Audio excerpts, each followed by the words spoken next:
Brasil é um país tão grande, por que ele nunca se separou? Você já parou pra pensar nisso? O Império Espanhol aqui na América virou Chile, Colômbia, Argentina, Uruguai, que já foi parte do Brasil, e o Império Português virou um único país gigantesco, que é o Brasil. E não foi por falta de tentativa. Minas Gerais já tentou virar país independente, Rio Grande do Sul já foi um país independente e voltou atrás, Pernambuco já tentou ser país independente pelo menos umas 4 vezes. Então, se tanta gente tentou, por que o Brasil continuou junto e não se separou? Vem que eu vou te explicar. Tem vários motivos e isso inclusive já caiu no Enem mais de uma vez. O primeiro motivo tem a ver com geografia, porque na época que o Brasil se tornou independente, as principais cidades do país, elas eram todas próximas, elas eram todas no litoral brasileiro. Então, Recife, Salvador, Rio de Janeiro, são todas cidades que são relativamente próximas, em comparação com, por exemplo, no Império Espanhol, Buenos Aires era uma cidade grande e importante, assim como Bogotá, assim como a cidade do México, que são cidades que estão muito longe umas das outras. E isso gera focos de poder muito distantes entre si. E por mais que o Brasil seja um país muito grande, na época da independência, ele não era um país largamente povoado. Então a maior parte da população estava agrupada no litoral brasileiro,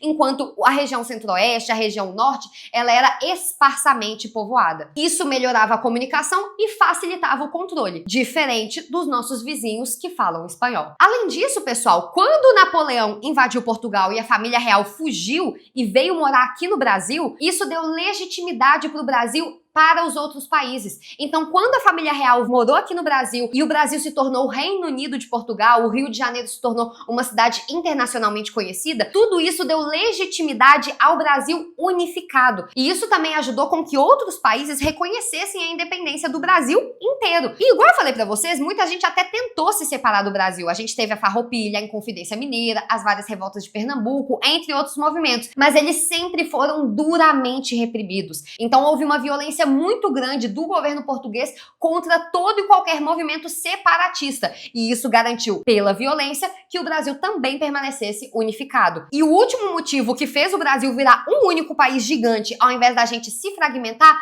foi a elite quis assim. Isso é explicado pela historiadora Lilia Schwartz, que é professora da USP, e também pelo Richard Graham, que é um historiador britânico. O Brasil era proibido de ter universidades e curso superior enquanto a gente era uma colônia. Foi só quando a coroa portuguesa veio para cá em 1808 que a educação do Brasil teve permissão para começar a crescer e se expandir. Isso significa que, até 200 anos atrás, as únicas pessoas que estudavam eram as pessoas que saíam do Brasil para fazer faculdade. E essas pessoas iam para Portugal, que era a nossa metrópole, e é um país que fala português, então eles conseguiam estudar lá. A elite brasileira frequentava os mesmos lugares, mesmo eles sendo de regiões diferentes. Então o Brasil, pessoal, ele já foi construído como um país dominado por elites. Só que essa elite, ela era unida entre si, porque eles tinham os mesmos objetivos. Principalmente o objetivo de manter a escravidão no Brasil. A nossa independência foi em 1822. O Brasil foi o último país do continente inteiro que aboliu a escravidão. A nossa economia era muito dependente disso.